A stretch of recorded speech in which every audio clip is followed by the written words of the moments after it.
देशभरातील लासलगाव, नाशिक, अहिल्यानगर, बीड, सोलापूर कांदा मार्केट अशा वेगवेगळ्या आणि मोठमोठ्या कांदा बाजारपेठेत सध्याला लाल कांदा सरासरी आपल्याला 10 रुपयापासून 11 रुपये, 12 रुपये या दरात सध्याला आपल्याला बघायला भेटत आहे. म्हणजेच बाजारभाव हे अक्षरशः पडलेले आहेत.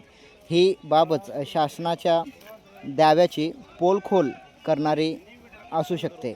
उत्पादन खर्च, मजुरी, खत, बियाणे, कीटकनाशके, पाणी, वीज किंवा वाहतूक या सर्वांचा खर्च बघता हा खर्च एकीकडे 60, 65, 70 हजारच्या घरात आणि आपल्याला सरासरी बाजारभाव 11 रुपये, 12 रुपयाच्या घरात.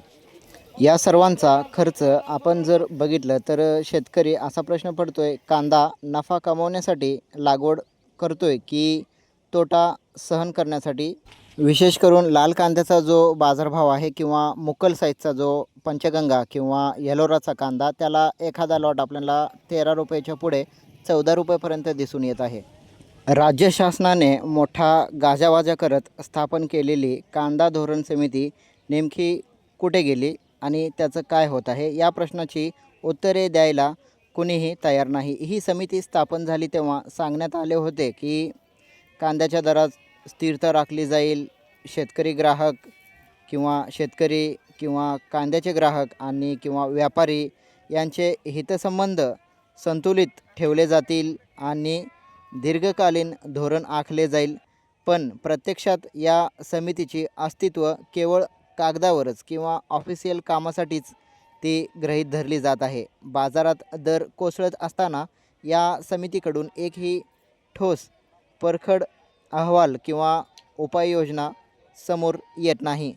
राज्य शासनाकडून किंवा केंद्र शासनाकडून मागणीपेक्षा मार्केटमध्ये पुरवठा जास्त असल्याचे कारणे पुढे करून दर घसरत असल्याचे सांगितले जात आहे. हा पुरवठा अचानक वाढलेला नाही. हा पुरवठा सरकारला किंवा नाफेडला, NCCFला आणि संबंधित यंत्रणांना आधीच माहीत असतो. मग योग्य वेळी निर्यात धोरण स्पष्ट का केले गेले नाही? साठवणुकीचे नियोजन का झाले नाही? प्रक्रिया उद्योगांना चालना का दिली नाही? आणि सर्वात महत्त्वाचं म्हणजे किमान आधारभूत दर जाहीर करून सरकार खरेदी का करण्यात येत नाही? या सर्व प्रश्नांची उत्तरे देण्याची जबाबदारी कांदा धोरण समिती आहे. पण ती समितीच मौन बागळून बसली आहे. या समितीच्या रचनेवरही प्रश्न उपस्थित होत आहे. सध्या महाराष्ट्रातील मुख्य बाजारपेठेमध्ये किमान 800 रुपये, 700 रुपये असा बाजारभाव, कमाल बाजारभाव 1400 रुपये, 1450 रुपये ते 1500 रुपये लाल कांद्याला आणि सरासरी बाजारभाव 10 रुपये, 11 रुपये, 12 रुपये असा प्रति क्विंटल दर मिळत आहे. मात्र विक्रीस येणारा कांदा साठवणी योग्य नसल्याने शेतकऱ्यांना तो तात्काळ विकावा लागत असून उत्पादन खर्चाच्या तुलनेत प्रति क्विंटल 600 ते 1000 रुपयाचा तोटा सहन करावा लागत आहे. प्रत्येक क्विंटल मागे शेतकरी थेट तोट्यात जात आहे. हा तोटा आर्थिक, मानसिक आणि सामाजिक देखील आहे. या सर्वांचा परिणाम शेतकरी कर्जबाजारीपणा वाढतोय, घर खर्च भागत नाही, मुलांच्या शिक्षणाचा प्रश्न समोर उभा राहतोय, लग्नाचे प्रश्न उभे राहत आहेत. शेवटी शेतकरी हताश होतोय आणि शासनाच्या चुकीच्या धोरणांचा फटका शेतकऱ्यांच्या जगण्यावर बसतोय. व्हिडिओ आवडत असाल तर मध्ये मध्ये व्हिडिओला लाईक करत चला. याआधी 6-8 महिन्याखाली बघायचं झालं तर नाफेड आणि NCCF सारख्या संस्थांनी याआधी केलेल्या हस्तक्षेपमुळे म्हणा किंवा इतर गोष्टीमुळे म्हणा, कांदा बाजारात किती गोंधळ निर्माण झाला आहे. कधी निर्यात बंदी, कधी निर्यात शुल्क, कधी अचानक खरेदी, तर कधी अचानक हात झटकून मोकळे होणे. अशा धोरणांमुळे जो मार्केटमधील बाजारातील जी नैसर्गिक समतोल असते ती बिघडू शकते आणि शेतकरी उत्पादन घेताना सरकारच्या धोरणावर विश्वास ठेवतो, पण काढणीच्या वेळी तेच धोरण शेतकऱ्यांच्या विरोधात जाऊ शकतो. या सगळ्यांच्या चुकीचा निर्णय किंवा या सर्वांच्या निर्णयांचा आढावा घेऊन त्यावर स्पष्टपणे बोट ठेवण्याचे धाडस कांदा धोरण समितीने दाखवायला हवे आणि कांदा उत्पादक शेतकऱ्यांसाठी ढाल म्हणून उभा राहायला हवा. पण या उलट आपल्याला बघायला भेटत आहे. कांदा धोरण समितीकडून म्हणा किंवा राज्य शासनाकडून म्हणा, मल्टीनॅशनल कंपनींना फायदा कसा होईल किंवा जे कांदा स्टोरेजसारख्या संकल्पना पुढे आणल्या जातात. सरकारने शेतीमालाच्या किमती ठरवण्यात अनावश्यक हस्तक्षेप करण्याऐवजी शेतकऱ्याला त्याच्या मालाला किंवा कांद्याला कसा बाजारभाव मिळेल याची व्यवस्था करणं गरजेचं आहे. बाजारात पारदर्शकता, निर्यात धोरणातील सातत्य, प्रक्रिया उद्योगांना प्रोत्साहन आणि गरज पडल्यास थेट सरकारी खरेदी हे उपाय सरकार सहज करू शकते.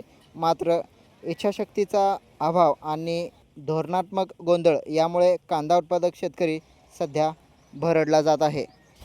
तिन्ही बाजूने सध्या शेतकरी संकटात आहे. एकीकडे कागदी समिती शेतकऱ्यांचे हाल करीत आहे, तर दुसरीकडे भारत अमेरिका संबंधाच्या नावाखाली करण्यात आलेल्या तथाकथित टॅरिफ कराराची गूढताही अस्वस्थता वाढवत आहे. सरकारकडून याला ऐतिहासिक यश म्हणून मिरवले जात आहे. ग्रामीण भागातील शेतकरी मात्र या कराराकडे अस्तित्वाच्या लढाईच्या नजरेने पाहत आहे. या कराराचे परिणाम कागदावर जितके आकर्षक दिसतात तितकेच ते जमिनीवर स्पष्ट दिसत नाही. हा करार म्हणजे भारतीय शेती उद्योगाला आंतरराष्ट्रीय भांडवलशाहीसमोर फेकण्याचा निर्णय असू शकतो. आधीच डीपमध्ये पाहायचं झालं तर कांदा उत्पादक शेतकरी म्हणा किंवा शेती खर्च म्हणा, खर्च, बियाणे, खत, कीटकनाशके, वीज, पाणी, मजुरी, वाहतूक यामुळे शेती परवडण्याशी झालेली आहे. हमीभावाचा प्रश्न अजूनही कागदावरच अडकलेला आहे.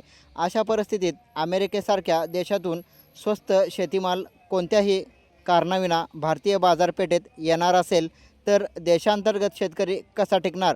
हा करार शेतकऱ्यांना स्पर्धेत उतरवतोय, पण ती स्पर्धा समान पातळीवरची दिसत नाही, हे खरे म्हणावं लागेल. अमेरिकन शेतकऱ्यांकडे अत्याधुनिक तंत्रज्ञान, मोठ्या प्रमाणात सरकारी अनुदान, विमा संरक्षण, साठवणूक सुविधा आणि खुल्या बाजारपेठामध्ये उपलब्ध आहेत. त्याउलट भारतीय शेतकरी अजूनही हवामानावर, पावसावर, सरकारी धोरणावर, अनिश्चिततेवर अवलंबून आहे.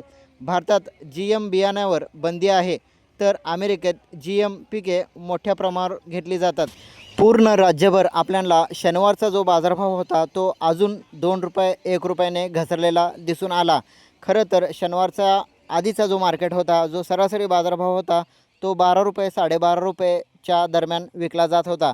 पण शनिवारी म्हणजे काल मात्र पुन्हा ₹1 ₹2 बाजारभाव घसरून सरासरी बाजारभाव ₹9 ₹10 दिसून आले. पण त्यासोबतच फुरसुंगी कांद्याचा जो मार्केटमधला जो बाजारभाव आहे, फुरसुंगी मात्र त्या कांद्याला आपल्याला ₹15 पासून ₹18 सरासरी बाजारभाव फुरसुंगीमध्ये खंडाळी फुरसुंगी या कांद्याला मात्र आपल्याला जो डॉलर किंवा नारियल साईज गोळा कांदा आहे 70-75 mmचा, याला आपल्याला शनिवारी ₹19, ₹20 आणि ₹21 असा हायेस्ट बाजारभाव बघायला भेटला. व्हिडिओ माहितीपूर्वक वाटला तर व्हिडिओला लाईक करा. उद्या भेटू 10 वाजता लाईव्हमध्ये. जय